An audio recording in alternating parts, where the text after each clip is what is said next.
Hello folks, and welcome to this week's review. And I'm looking at a box. Well, it's just a little thing, and that's a Norse word that was given to us by the Vikings. Thing that's currently for sale. Another Norse word. So should you run, Norse word number 3, to click the buy button and choose number 4, this little amplifier?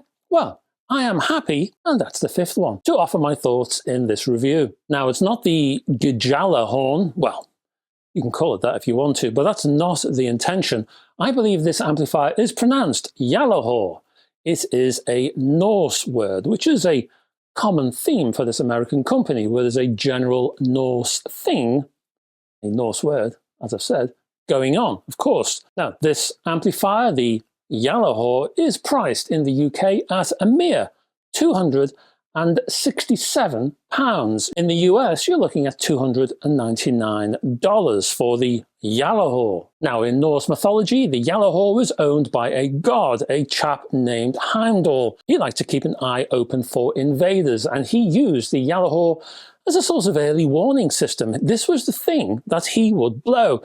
It would sound before Ragnarok, and Ragnarok was the end of all things. So, Gjallahor was a kind of modern-day equivalent of the 4-minute warning, you might say. Question is, now I have warned you about the existence of this amplifier, how will it perform at the end of this video? Will you be blowing your own horn in celebration, or will it, like events after the 4-minute warning, bomb? Well, let's see. Oh, and hang on, before we go to the closer look section, one thing. I noticed an odd thing. I'm using thing a lot, but hey, it's Norse. It's all part of the thing. Hey, the company itself doesn't actually say what this box fits within, what sort of genre it fits within.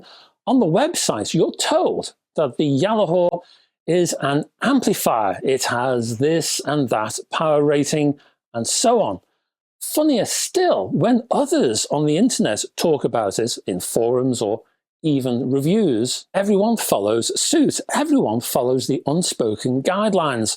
No one that I have seen has actually come out and said that this box is a power amplifier, because that's what it is. It's not an integrated, it's not a preamp, it's a power amplifier. And because of that, you will need to add preamp facilities to this box. Your volume knob, well, it ain't here, folks. You're gonna have to connect this box with a cable to some sort of preamplifier to get your gain and your volume. And we'll talk about that in a minute. Enough of that. Here is, thus, the closer look.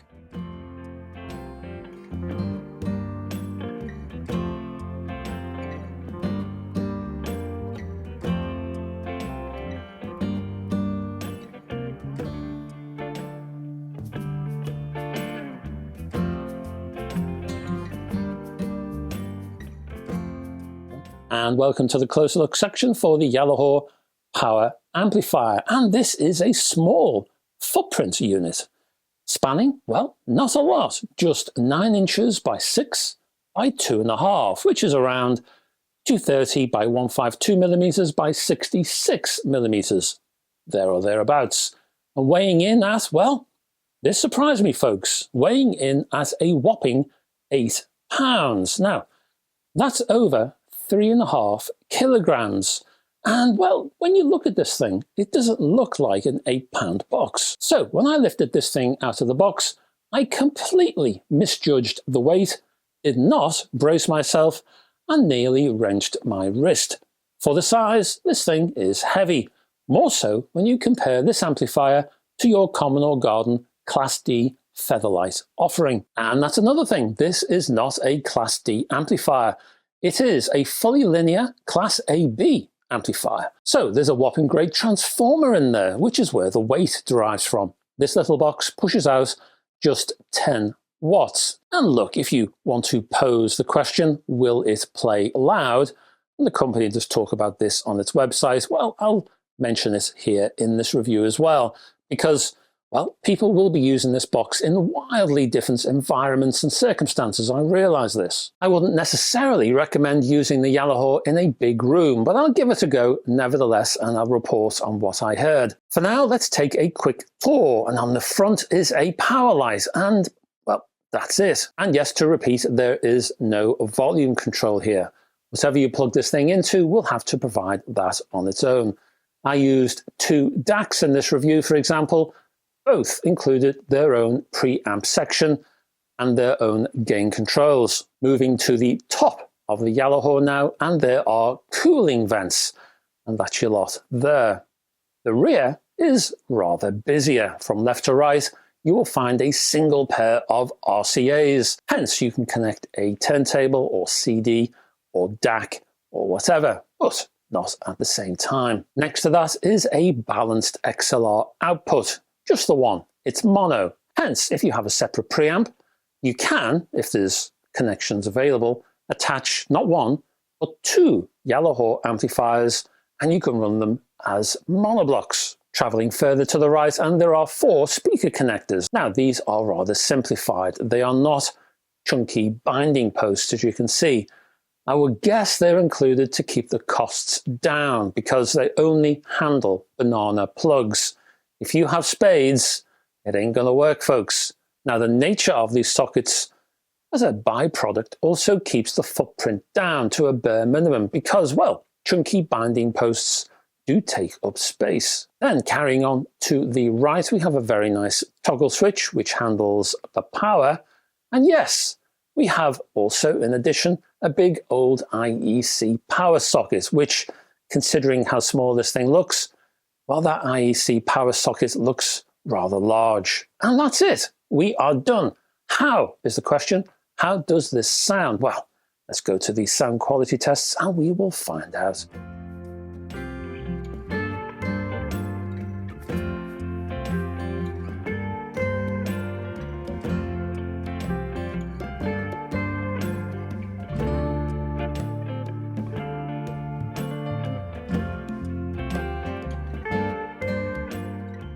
And welcome to the sound quality tests for the Yellowhorn power amplifier. And I tried this amplifier in 2 systems of mine.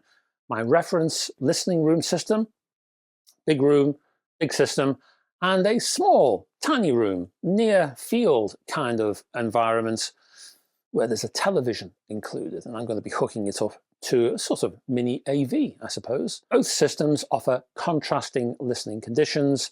And, well, in their own way, both challenge any amplifier. Now, for the main listening room, I dragged in an old favourite amplifier of mine from Cambridge, the 651A, which has been sitting in my storage area, and it's been lying under a coat of dust.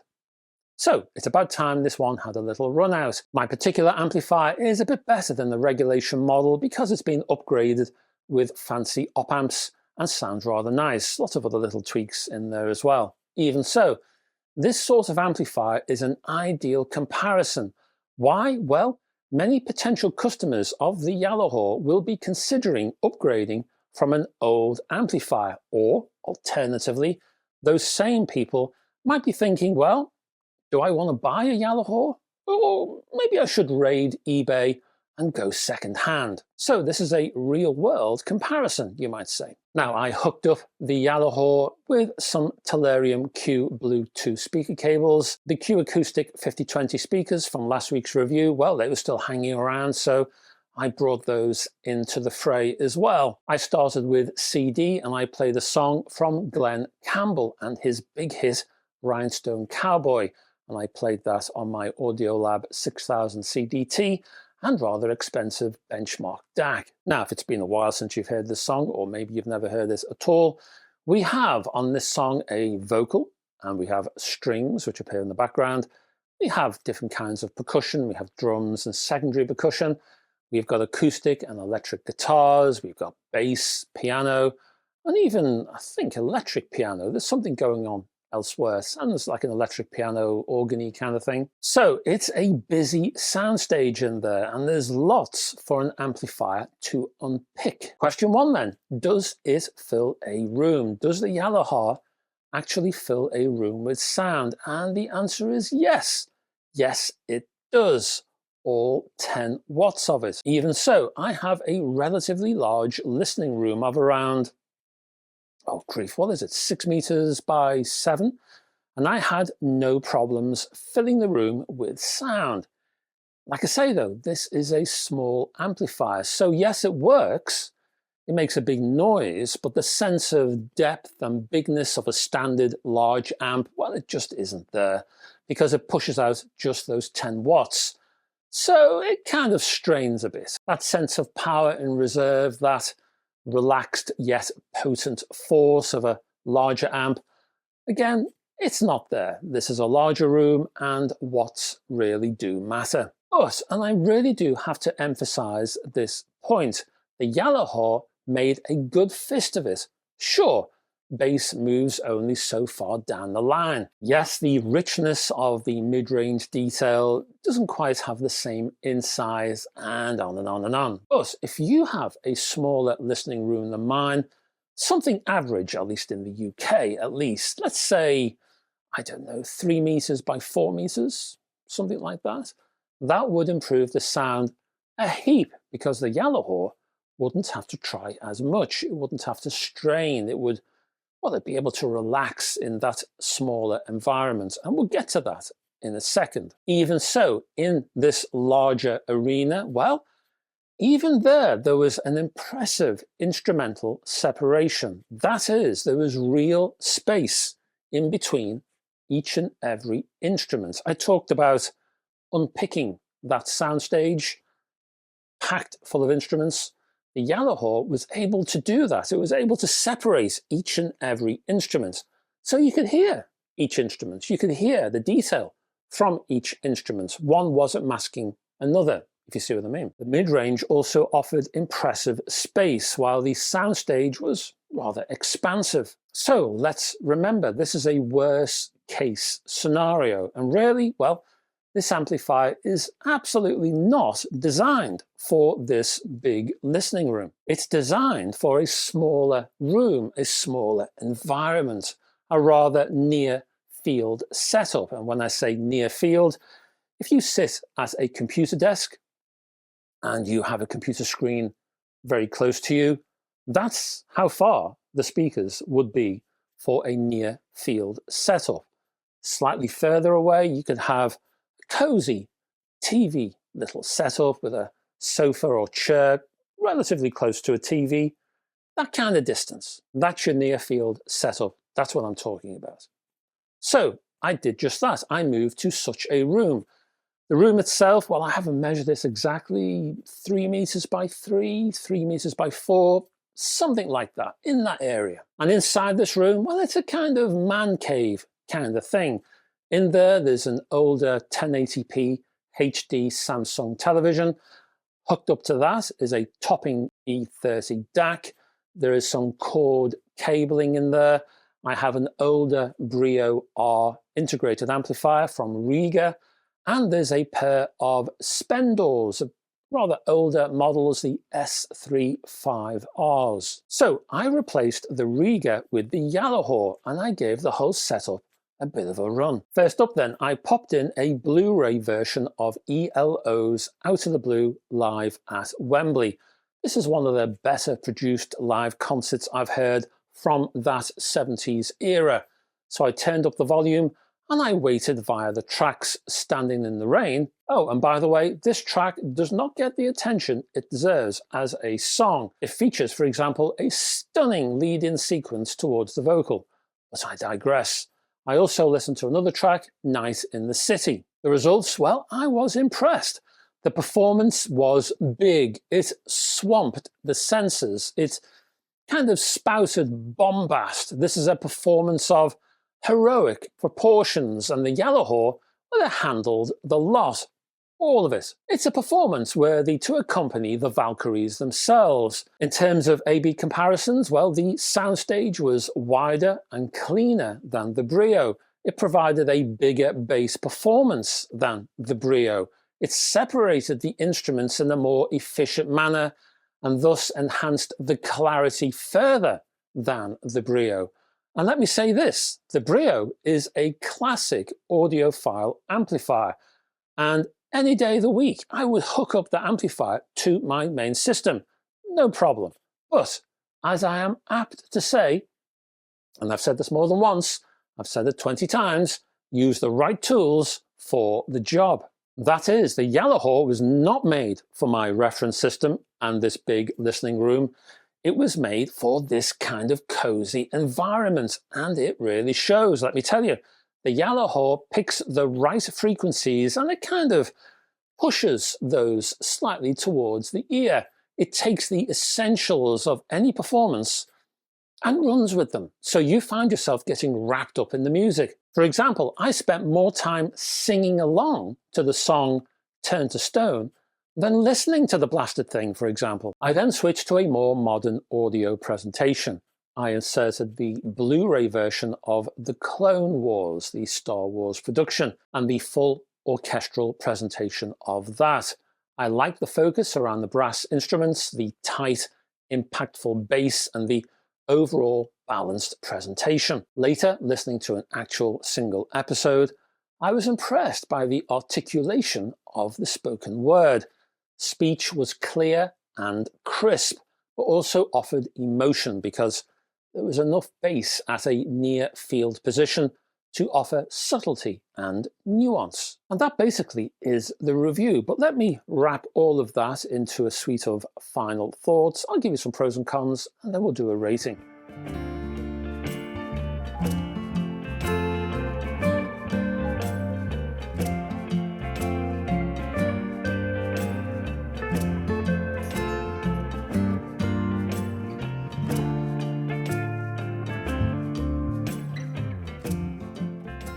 Look, I will say this one more time. If you have a job, use the right tools for that job, if you can.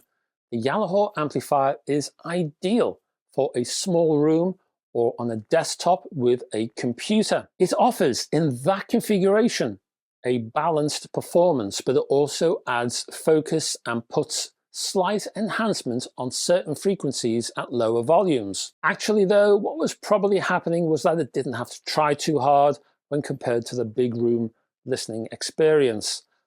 That was probably more the reality of the situation. The Yalahor in a small area just basically relaxed. Nevertheless, the amplifier offered a neutral presentation.